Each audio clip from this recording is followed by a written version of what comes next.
আমার কাপড় খুলে উলঙ্গ করে আমাকে ঝুলিয়ে রেখেছে 3.5 ঘন্টা। প্রস্রাবের রাস্তার নিচের রক্তের মধ্যে কারেন্টের ক্লিপ লাগিয়ে সুইচ টিপ দিল, পুরো শরীরের দেহের রক্তগুলো গড়গড় করে মাথার তালুতে উঠে যায়। যখন সুইচ ছেড়ে দেয় পুরো শরীরটা দোল খায়। 3.5 ঘন্টা।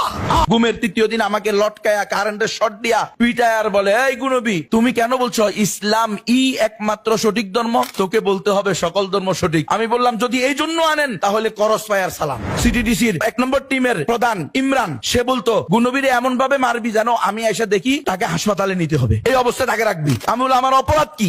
তোর অপরাধ তুই জানোস না? তোর বাপে কি করে? আমি আমার আব্বা কৃষক। ও তুই কৃষকের বাচ্চা, তুই কৃষকের বাচ্চা এত জোরে জোরে কথা বললি কে? এই কথা আমার বিরেছিস। 10 দিন ঘুম রেখে 11তম দিন রাতের বেলা আমাকে মিরপুর 1 নম্বর কাঁধে একটা এই ব্যাগ ঝুলিয়ে দেওয়া হয়। এই ব্যাগের ভিতরে বিভিন্ন লিফলেট, হ্যান্ডবেল, বই, যা আমি কোনোদিন দেখি নাই। এমনকি এমন ব্যাগ আমি কোনোদিন ব্যবহার করি নাই। এই ব্যাগ আমাকে ঝুলাইয়া দেওয়া হয়েছে। সেখানে নিয়ে আসার পর আমাকে বলে, খবরদার কোনো কথা বলতে পারবেন না, সাংবাদিকেরা আসবে, চুপ থাকবেন।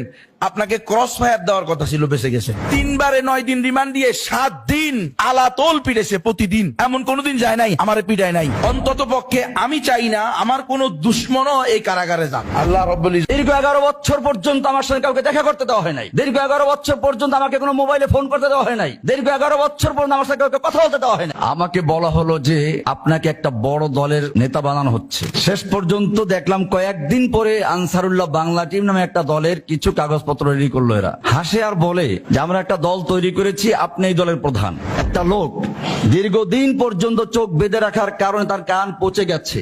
যখন দেখলো যে পোক পড়ছে তখন শুনলাম গালি দিচ্ছে, ওই শালা তুই আগে বলবি না, তোর সব কান টান পচে গেছে, তোর গন্ধে টিকতে পারি না, এই যা শালাকে নিয়ে যা, ক্রস দিয়ে মেরে ফেলে দে। নিয়ে গেল, লোকটাকে মেরে ফেলেছে। এসে গল্প করতেছে আবার যে ও শালাকে ফেলে দিয়ে আসে জঙ্গলে কুত্তায় খেয়ে ফেলবে। হাই সিকিউরিটি জেলে আমাকে রাখা হলো।